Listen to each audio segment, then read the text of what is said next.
Hi, hello, namaste. Welcome to Mahamax. This is Karthik. So, Iroju, we have watched the Bharatiyudu 2, the sequel of Bharatiyudu, the Shankar's iconic film. So, ఈ cinema గురించి the major point చెప్పాలంటే అప్పుడు ఆయన interest చేసిన ఆ లంచం, ఆ corrupted world ఏదైతే ఉందో ఒక్క స్టేట్లో ఆయన భారతీయుడు వన్లో చూపించాడు. సో ఈసారి Shankar's point of view is completely on India. So India మొత్తంలో ఆ లంచకుండా అంటే లంచం తీసుకునే వాళ్ళని అరికట్టడం అండ్ ఒక లంచం ఒక కరప్టెడ్ అనే కాకుండా మోసాలు చేసే వాళ్ళ మీద కూడా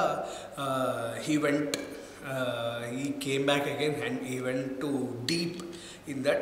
సో ఓవరాల్గా సినిమా గురించి చెప్పాలంటే చాలా మేజర్ ల్యాగ్స్ ఉన్నాయి సినిమాలో. సో ఆ మేజర్ ల్యాగ్స్ లేకుండా సినిమా ఇంకా ట్రిమ్ కట్ చేసి కొంచెం చేసి స్క్రీన్ ప్లే ఉండుంటే బాగుండేది అనిపించింది.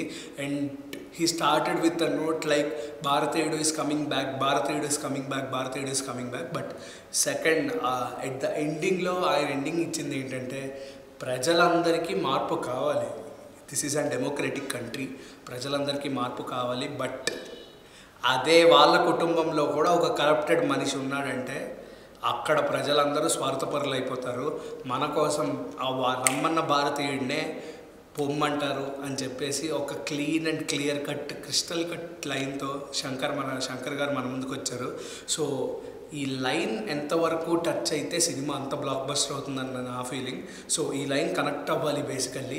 సో ఈ లైన్ కాదు కానీ ఈ స్క్రీన్ ప్లే వైజ్ కానీ లేకపోతే ఆయన తీసుకున్న స్టోరీ వైజ్ కానీ అప్పట్లో ఉన్న భారతీయుడిని ఇంకా గ్లో అనేది కానీ కమల్ హాసన్ గారి యాక్షన్స్ మనం చెప్పలేము. సో దీంట్లో ఉన్న నెగిటివ్స్ ఏంటంటే రన్ టైం ఒకటి అండ్ శంకర్ గారి డైరెక్షన్ అనిపించలేదు. బేసికల్లీ కొన్ని షార్ట్స్లో శంకర్ గారు తీస్తున్నట్లేదు, ఎవరో చిన్న డైరెక్టర్ తీస్తున్నట్టు అనిపించింది నాకైతే.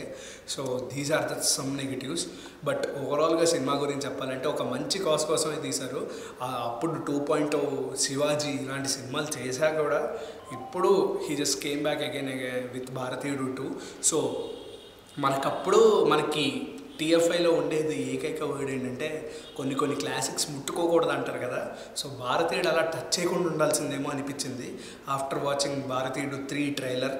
సో ఆ ట్రైలర్లో అంటే లాస్ట్లో ఒక ఎండ్ కార్డ్స్ తర్వాత భారతీయుడు 3 గురించి ఒక ఇంట్రడక్షన్ ఇస్తారు. సో అది చూసిన తర్వాత కొంచెం క్లాసిక్స్ ముట్టుకోకుండా ఉంటే బాగుండేదేమో అనిపించింది. బట్ ఓవరాల్గా సినిమా ఒక మంచి కాజ్ కోసం అయితే వన్ టైం వాచబుల్ అని చెప్పొచ్చు. సో ఒకవేళ మీరు చూసుంటే మీకు ఎలా అనిపించిందో కింద అయితే కమెంట్ చేయండి. Thank you.